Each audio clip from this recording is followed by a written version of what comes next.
G'day guys, Greg here. Now I was walking through past the freezer section at Coles the other day when I came across this product right here. It's the Coles fish and chips. 2 southern blue whiting fillets coated in a crispy tempura batter with crunchy straight cut potato chips. Well, that sounds pretty good. And you know what's even better is the price. $4.20 this cost. $4.20, mate. It's an omen.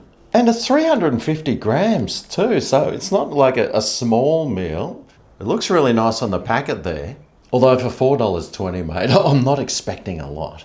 Now, it does say fish and chips. I am wondering what percentage of fish and what percentage of chips it is. Well, let's find out.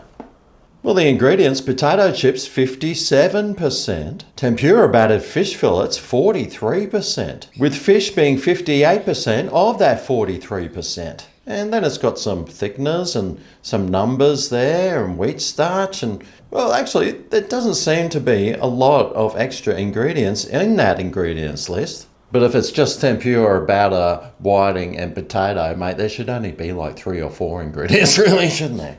Now, if it's any good for us, the energy is 2,430 kilojoules, which means you could have like 3.5 of these whole boxes every day to still retain a body like the old Gregor.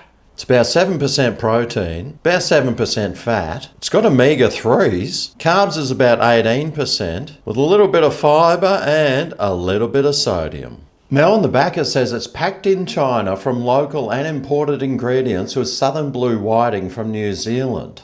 So I guess what they mean by that is they grow the potatoes here, they catch the fish in New Zealand, then they get all of those ingredients, send it to China where they stick it in this box and then send it back. And that works out cheaper than someone here sticking the stuff in a box. How's that even possible? Anyway, I am wondering how it's actually packaged, so let's crack this box open and see how it is. Oh, that's got some crazy glue on there. Right, okay. Well, I don't want to take it out of the box quite yet. It is just floating around in there, willy-nilly. You see your fish pieces and stuff. And they had to send it to China for someone just to dump that in that box. Really? You really needed to? Oh, and by the way, let's just make sure it is the 350 grams. Yeah, well, I mean, that box has got to be less than 50 grams. So, yep, weight's pretty good. Anyway, let's find out how to cook these things. Oh, you can cook them 2 ways. You can either cook them in the oven, preheat the oven 200 degrees fan force, remove product from packaging and place both fish and chips on a lined baking tray. Cook for approximately 24 minutes or until golden brown and fully cooked, turning halfway. Or you can cook it in the air fryer. Set temperature to the air fryer to 190 degrees Celsius. Remove product from packaging and place fish fillets only into the frying basket. Cook for 6 minutes, then turn the fish over and add the chips. Cook for an additional 6 minutes and then shake the basket. Cook for an additional 4 minutes until fish and chips are golden brown and fully cooked. All right, well, open the basket. Then we've got to try and find the fish. There's one. The other one's right down the bottom. Got to get your hand right in there. It's kind of like fishing. Yes, look what I caught, a southern whiting from New Zealand. Right, so we stick that in. And we set the temperature to 190. And we cook for 6 minutes. All right, well, the first 6 minutes is up. Oh, yeah. When they look all right. Now, gently turn those over. Ooh, I see a nice oily glisten. To that. Oh, yes, very oily. And now I add the chips. Oh, wow. Jeez, the size of that thing. Just fits in the basket. Okay, so shuffle those a bit. Close that back up. And back to 190 for another 6 minutes. All right, now that 6 minutes is up. We need to take it out and give it a shake.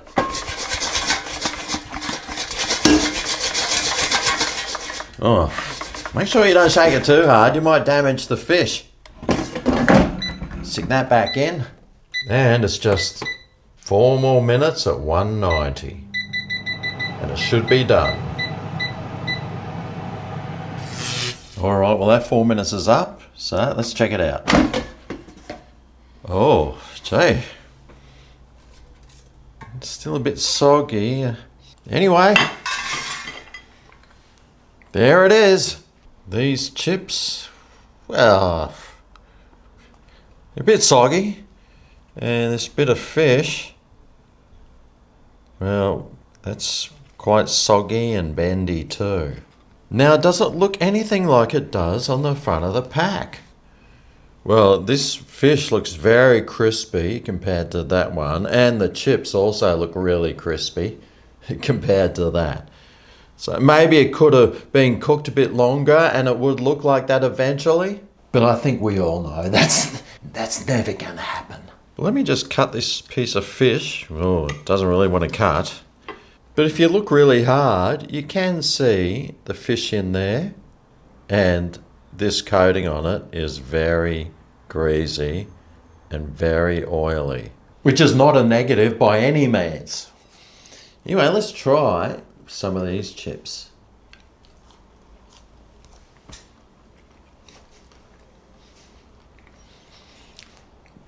Well, of course, they're not salted, are they? So you're going to have to add your own salt on there. Wish I had some chicken salt.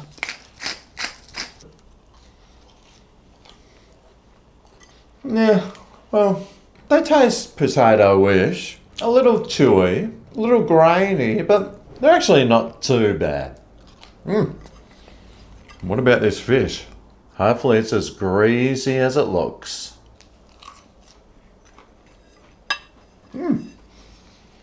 Well, the tempura batter has magically become crispy.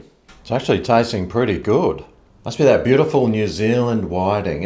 It's kind of got that fishy taste, but it's not too strong. It's actually pretty nice. Batter's a bit gooey and greasy. Blends in nicely with the fish. Now the front of the box does have some lemon there and what could be tartare sauce. So let's squeeze some nice fresh lemon on one of these pieces of fish to see if it is just as good.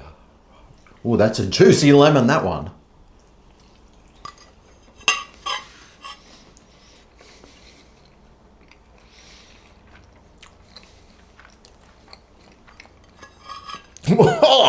That lemon flavour is very concentrated. It made it taste alright, but I think I preferred it without the lemon. But what about some tartare sauce?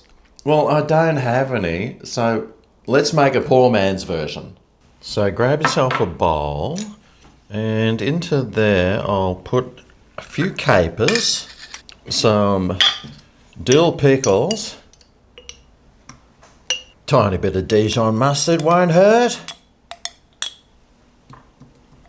and I'll just start off by crushing all those things up and mushing them. Dash of lemon juice and a nice squirt of mayo. And that should finish the job off nicely. Wow, it even looks like tartare sauce. If you take your glasses off, stand back really far and squint really hard. All right, let's try some of this.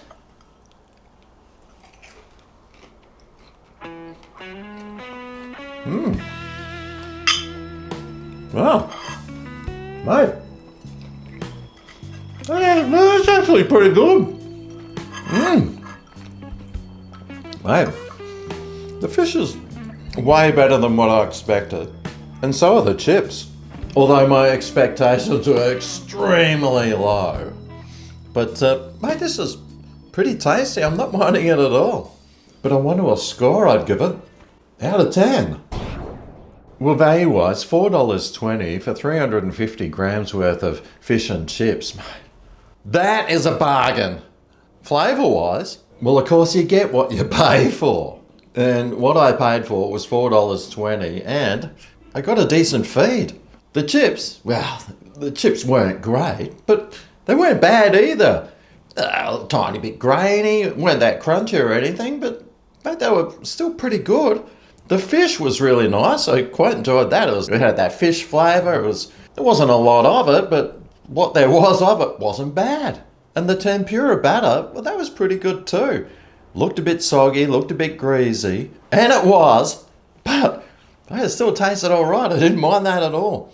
And once I added a sauce to it, mate, it did make all the difference. It made it taste like something you would have spent 15 to 20 bucks from a fish and chip shop. A pretty bad fish and chip shop, but still, it was quite enjoyable, and I would get it again.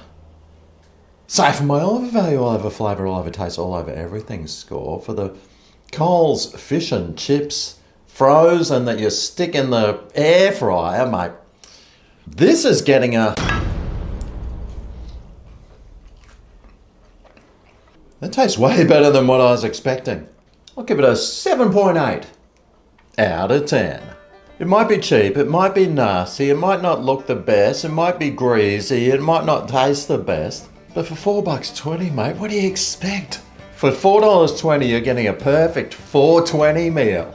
It's got a nice bit of greasiness too. Be great after a bit of a session, and it's definitely something that I'd be getting again. And my tartare sauce, hey, that was pretty good too. It really made it taste way better than probably what it should have been. Anyway, I hope this video helps you decide what to try, what to buy, and what to avoid. Look, if you've made it this far, why don't you show the video some thumb and love? You might want to check to see if you're still subscribed too. But thanks for watching, and I'll see you next time for my next product review. I'll see you then. Ooh yeah!